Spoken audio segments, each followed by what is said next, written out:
একটা বুলেট কানের ওপর দিয়ে বাম দিক দিয়ে ঢুকে ডান দিকে বের হয়ে গেছে বুলেটটা। তো এটা মানে ম্যাসিভ ব্রেন ইনজুরি বলতে যা বোঝায় সেটাই। এবং ব্রেন স্টিম মগজের যে কাণ্ড, সেই কাণ্ডের পাশ দিয়ে বুলেটটা বের হয়ে গেছে, কাণ্ডেরও ইনজুরি হয়েছে।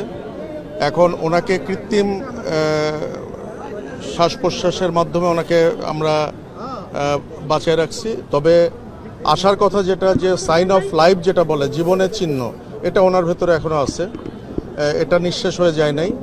আমরা আশাবাদী এবং আমি অপারেশনের টোটাল অপারেটিভ প্রসিডিওরের মধ্যে আমাকে অ্যানেস্থেশিয়া যিনি প্রফেসর, উনি বারবার আমাকে অ্যাসিওর করছেন যে ওনার নিজস্ব যে ইফোর্ট, একটা মানুষের যে শ্বাস প্রশ্বাসের ইফোর্ট যেটা, ওটা ওনার ছিল। কিন্তু উনি প্রথমেই একবার শকে চলে গেছিলেন। আমরা আপনাদের কোনো আশার কথা শোনাতে পাচ্ছি না, তবে উনি এখনো বেঁচে আছেন। গুলিটা আসলে কোন দিক দিয়ে লেগে কোন দিক দিয়ে ঢুকে গেছে? এবং বাম দিকে কানের ওপর দিয়ে ঠিক গুলিটা ঢুকছে এবং ডান দিক দিয়ে বের হয়ে গেছে। আর আমরা খুলিটা খুলে রেখে দিচ্ছি বাম দিকে, কারণ বাম দিকে হলো এক্সিট উন্ড, ওখানে মগজ বেশি ক্ষতিগ্রস্ত হয়েছে। ওইদিকে আমরা খুলিটা খুলে রেখে দিচ্ছি। ডোরার যে ম্যানেজমেন্ট সেগুলো করছি, মগজ থেকে পানি বের করে দিয়ে মগজের চাপ কমায় দেওয়ার যে ব্যবস্থা সেগুলো আমরা করছি।